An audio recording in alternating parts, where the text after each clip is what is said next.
صبر کرنا سیکھ، بولو نہیں، چپ رہو، کوئی بھی آہ نہ کر لبوں کو سی، عشق ہے دل لگی نہیں، سینے پہ تیر کھائے جا، آگے قدم بڑھائے جا، یعنی زبان حال سے کہہ دے کہ ہاں ستائے جا۔ صبر کرنا سیکھ لو، جواب نہ دو، اللہ کی قسم چپ رہنا بہت بڑا جواب ہے، اللہ کی قسم چپ رہنا بہت بڑا جواب ہے، اللہ کی قسم چپ رہنا بہت بڑا۔ ان بیٹیوں سے خاص طور پر کہتا ہوں کہ ہمارا سسرالی معاشرہ بہت سخت ہے، بہت سخت ہے، زبان بند کرنا سیکھ لو، تمہارے صبر پر تو اللہ دروازے کھولے گا، بولنے پر مزید لڑائیاں جھگڑے۔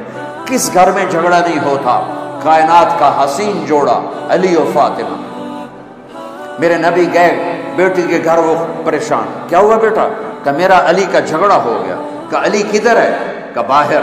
آپ تشریف لے گئے، یہ نہیں کہا کہ میں بیٹی والوں میں داماد کے پاس کیسے جاؤں، ڈھونڈتے ڈھونڈتے گئے، مسجد میں پڑے تھے، وہ ان مٹی لگ گئی تھی، تو ان کو کہا ابو تراب کے باپ اٹھو، ان کو ہاتھ پکڑ کے گھر میں لائے، اور یہ دیکھو آ کر نا فرش پہ ایسے لیٹ گئے، کچھ نہیں پوچھا علی سے کیا ہوا، نہ فاطمہ سے پوچھا کیا ہوا۔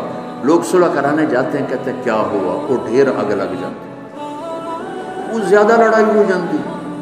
تو میرے نبی نے نہ فاطمہ سے پوچھا نہ علی سے پوچھا، یوں کر کے لیٹ گئے، ادھر علی کو لٹایا، ادھر فاطمہ، علی کا ہاتھ پکڑ کے یہاں رکھا، فاطمہ کا ہاتھ پکڑ کے یہاں رکھا، اور اوپر اپنا ہاتھ رکھ کے فرمایا بولو ہماری صلح ہو گئی۔ سب نے، دونوں نے کہا ہماری صلح ہو گئی۔ آپ باہر نکلے ہنستے ہوئے، صحابہ نے پوچھا یا رسول اللہ، بڑے خوش نظر آ رہے ہیں، کہ علی و فاطمہ کی صلح کرا کے آ رہا ہوں۔ یہ جھگڑے تو جا کے جنت میں ختم ہوں گے، جہاں زندگی کی ابتدا تو ہے، انتہا کوئی نہیں ہے، محبت تو ہے، نفرت کوئی نہیں، جوانی ہے، بڑھاپا نہیں، صحت ہے، بیماری نہیں،